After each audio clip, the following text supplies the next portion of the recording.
We've got the Lexus RX500h. This is the high performance hybrid. Let's get at it. Performance hybrid. Good torque here. So we got a lot going on with this. This is an all new powertrain for Lexus/Toyota. They're going to use it in several vehicles. Yeah. What's under the hood of this 500h? A 2.4-liter turbocharged 4-cylinder with Lexus hybrid drive, a 6-speed automatic transmission with a combined 367 horsepower and 406 pound-feet of torque, and DIRECT4 all-wheel drive. With a full tank of fuel, you'll get 747 kilometers or 464 miles of range. It goes 0 to 60 miles an hour in 5.9 seconds. So this is the top of the mountain if you want a Lexus RX. What do you get with it? What are the key standard features? The 500h comes standard with a 7-inch F-Sport digital cluster, a 14-inch touchscreen, wireless Apple Carplay and Android Auto, a wireless charger, a head-up display, heated and ventilated front and rear seats, power front seats with driver's seat memory, a heated F-Sport steering wheel, a 12-speaker audio system, a panoramic sunroof, and a power rear door with kick sensor. In the US, not all these features are standard, but you can add them as a la carte items. Already a pet peeve of mine. To change the modes, you have to go into the screen. There should be a button here. So what are we going to put it in? Got to put it in S for subscribe, and if you can hit that notification bell, you'll be notified when all of our reviews drop, and then you can watch them. And we do this, the couple car review, twice a week. The first one drops on Wednesday. We put another one out on Saturday. So make sure you like and subscribe, but also follow along on Instagram. It's Motormouth_Andrea to see what's going on behind the scenes. For me, it's Motormouth_Auto, and the links are below the like button. This video is brought to you by Carmigo. So how would you like to be able to sell a vehicle easily within 24 hours and you set the minimum price? With Carmigo, all you need to do is upload your car's details and pictures. It takes about 15 minutes, and then you set your minimum price. Then Carmigo collects offers from a nationwide network of buyers. Carmigo will collect $350 from you as a sell fee after your vehicle sells at the price you agreed to. Click on the link in the description below. Go on there, check it out, and you can sign up and save $50. It's a great deal. So a whole new powertrain. They ripped out the V6. They plopped in this high-performance hybrid for their top model. Does it deliver? It delivers for me. I think that this is fantastic. It offers plenty of power. You'll never feel that there's a lack of power. But what Lexus has done is they've made it a little bit sportier than what you would expect from an RX, but it's still refined, it's smooth, and my goodness, this cabin is so quiet. Yeah, when you put it in the sport mode, the gasoline engine comes on quite a bit. I tell you what, we'll put it in sport right now. We took it out of subscribe and put it in sport. Okay, punch it now. Yeah, you hear the roar, and I think it does sound good. I think they pipe in a little bit of artificial sound as well. I'll put it back on custom. We've made up our own profile for this. We'll tell you more about that in Questions, Coffee, and Cars. Now, this one you notice right away when you drive it. This one has the adaptive rear steering. It does. And it is amazing for getting in and around corners, parking lot. It's amazing. Yes, the maneuverability is just great. It also comes with an adaptive variable suspension, automatic limited slip differential, and of course it also has DIRECT4 all-wheel drive. This system constantly monitors the wheels and it analyzes the road conditions that you're on so that if you need more traction or better control, it will drive the power to those wheels depending on the conditions. This platform, this engine, transmission, and rear all-wheel drive system is the basis for many more vehicles. I bet you this is going to be used in more vehicles like pickup trucks. And you can bet, because the RX no longer has a third row and Lexus is going to come out with a 3-row SUV, it's going to have the same system, I bet. But as Andrea mentioned, it never abandons its Lexus feel. So if you're used to a Lexus product, it has that in spades. You can make it a little sportier, but it's still a Lexus at its heart. Now, what do you think about the way this thing looks? Well, it really is sporty. I never thought that an RX could look this good. I really like the low, wide stance. I think that they did a good job. I know some people don't like that grille anymore, but overall, I like it. I don't even notice it. When we first saw it in person, it was last June in Texas. Yeah. I was like, what? But now that we've had it for a week, it's like you don't even notice it. And that's what happens with new designs. They just become part of the vehicle landscape. I think I'm with Andrea. They've taken really the essence of the RX and they've made it sportier looking and sleeker looking. I think it's a home run. And I think this particular color of our test model, the silver with the black grille, looks really great. This comes standard with LED headlights. It has LED fog lights, rear combination LED lights, available triple beam LED headlights. Comes with 21-inch wheels, a temporary spare tire, and it gets standard power folding exterior mirrors. This RX has 8.1 inches of ground clearance. So I'm sure you're going to type below and let us know what you think of it. Not that many on the road yet, so once you see it in person, I think you'll probably change your mind. On the inside, we've driven the NX and the RX, and this is really copy and paste, but a slightly bigger format, right? And also, it just feels more upscale to me in here. Now, keep in mind, this is the top trim, so it should feel upscale. But what I like about this RX interior is that it's really driver focused. I like that the touch screen is tilted towards the driver. It's very easy to access.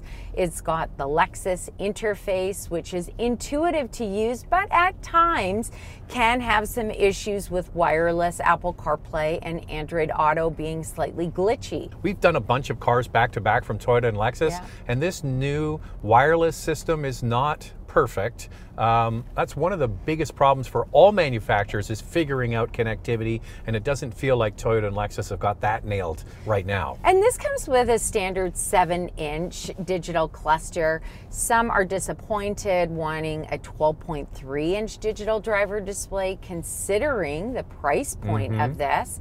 This does come standard with the 14-inch touchscreen in Canada. In the US, you get a 9.8-inch touchscreen as standard, but available 14-inch in an a la carte menu, which is really how it works in the US. You have a lower starting price than we have in Canada for this 500h model, and you can add different features to that price point depending on what you want. Now, the issue Lexus has is the price of this high-performance model is pushing right into the BMW and Mercedes world. X5, GLE, and their interiors are better than these. You think about the GLE with the MBUX system, the dual screens, as Andrea mentioned, not a 7-inch. You've got the big screen for the Mercedes-Benz. X5 was just announced with the new iDrive 8 system in it. So even though this is a brand new model just entering the marketplace, it kind of is a step behind the main German rivals. It is. I have to say, even with the GLE from Mercedes-Benz with that MBUX system, now you're seeing in the electric vehicles the touchscreen at the center console, which is huge. More and more brands are doing more into the touchscreen, which we're seeing with this Lexus. However, we still have a volume knob, and we have a knob to turn up your climate control. The heated and ventilated seats, as well as the heated steering wheel, have a tab at the bottom of the screen, which are easy to access. So I think that that is really simplifying this system, but we're not totally going to everything in the screen. Unfortunately, the drive modes, as I mentioned, are in the screen. Yeah. The other thing is we should have said right off the beginning, no longer have a trackpad on the Lexus RX. So that's going to be welcomed by a lot of people, but now it's all, for the most part, in the screens. And the heated steering wheel now is heated all the way through. And one of my biggest complaints with the previous model RX is that the seats just got lukewarm. These get hot. So Lexus has really made some great improvements to the RX. And Mark's back, Mr. Levinson, with the audio system, which really is good. I mean, Lexus does a really nice job with their stereos on the high-end units. So you could go with the base 500h model. We have the F Sport Performance 3 in Canada, and that's where you get the 21-speaker Mark Levinson sound system, the panoramic view monitor, the LED triple beam headlamps, as well as advanced park. In the US, all of those features, once again, are in the a la carte item. You can add them if you want them. Here's me getting in the back seat. It is really quite roomy. You've got quite a bit of leg room and headroom. You pull the armrest down, and it actually has power-operated rear seat backs that go fore and back. It is very comfortable. Front row legroom comes in at 41.1 inches. Second row legroom at 37.4 inches. Lifting the power tailgate, you've got a very large and useful cargo area. What I love is you lift up the bottom and look at that beauty. It's a real spare tire. No tire repair kit, no run flats. That's the way it should be. Overall cargo capacity comes in at 46.2 cubic feet, and space behind the second row, 29.6 cubic feet. All right, let's get into your questions. Time now for questions, coffee, and cars. Your questions from Instagram. I've always been a huge fan of Lexus, and I'm contemplating if this 500h F Sport is the way to go over the luxury 350h model. What should I go for? The one you can afford. This is a lot more expensive for sure. Yeah, it's a lot more expensive, a lot more power. Remember, with the 350h, the origins of that drivetrain are the RAV4 hybrid. That's right. Yes, it's the same engine, but the electric motor is bigger, so you get more power. But that's really what it is. This is a whole different thing. Yeah, and remember, this gets a 6-speed automatic transmission. That one has an ECVT, so there's a big difference. Like, this drive is really refined, yet I'd like to say it is Lexus sporty. As well, you know, not as dynamic as some of the German models, of course. They never ever sort of betray what they really are. They're a real refined luxury brand, and that's what you get. It's smooth and relaxed and chill, but fast when you want it to be. Yes, and the fuel economy, because the Lexus RX 350h has an ECVT, it does get better EPA numbers than this gets. Is this hybrid designed for performance? Have you been able to get as close to the official fuel economy figures while driving? No. We have not. It is colder here, so let's throw that in. But it's not that cold. Like, we're not living in, in Alberta, Minnesota. It's not like that cold. No, it's pretty good here, but we are not. We're getting about 11.8 liters per 100 kilometers, which is about 20 miles per gallon. What we are supposed to be getting, let me get those numbers, 8.7 liters per 100 kilometers, as 27 miles per gallon in the city, and 8.4 liters per 100 kilometers on the highway, 28 miles per gallon. If it was warmer, if it was sort of spring and summer, I think it would do better. Yeah. But yeah, you have a performance. The other thing is, if you put this in sport mode, I don't like the way it drives in sport mode. I have got it custom set up for the suspension and the steering to be sportier, but the engine, the sort of normal setting. Yeah. Because in sport mode, the gas engine is revving and utilized way more. Sure. I can't even imagine what the fuel economy would be like with that one. I know. I do like the custom one that you made, but I also just like normal mode. I think it's pretty good. It just feels like a Lexus. You get that whole Lexus driving experience. I was so excited to finally see a refresh on this, but they failed or have forgotten who their buyers are. Not all of us have 30-inch waists, and this model only has heavily bolstered seats. Yeah, well, I guess if you're a little larger, you're going to have to get the non-500 version. Yeah. Yeah, you're right. The bolsters really are quite firm. It is. I was thinking, you know, when this came through on Instagram, I was like, really? But now that I'm in it, because of your question, I'm paying more attention. You're right. I'm 32-inch waist. He fits. Andrea's, I don't want to say what Andrea's, tiny, petite. No problem for Andrea. It's comfortable for me, for sure, but I get what you're saying. If you are a bigger person, I don't know if this is really going to be for you. And now it's time for our hot topic. What's this one, Andrea? Beautiful car and amazing performance. Question is, if the price makes sense compared with others in this segment, excluding the fact that it's a hybrid. Now, as we've been talking about through the review, this is now pushing firmly into the Mercedes and BMW realm with pricing. And as good as this is, Andrea, I just think that they've been at it longer. And then when you get into the luxury performance angle, they have the performance models that this can't compete against, but they don't have the hybrid. No, they don't have the hybrid. So in this question, you said, let's just forget about the hybrid. So let's forget about it for a minute. I think that someone who is buying this wants something a little bit sportier, maybe is loyal to Lexus and loves the reliability. The recent 2023 JD Power Dependability Study has Lexus Number one. Okay. So I think if that is your priority, reliability, you might say, I'm going with a Lexus. Is it as dynamic as the others? Absolutely not.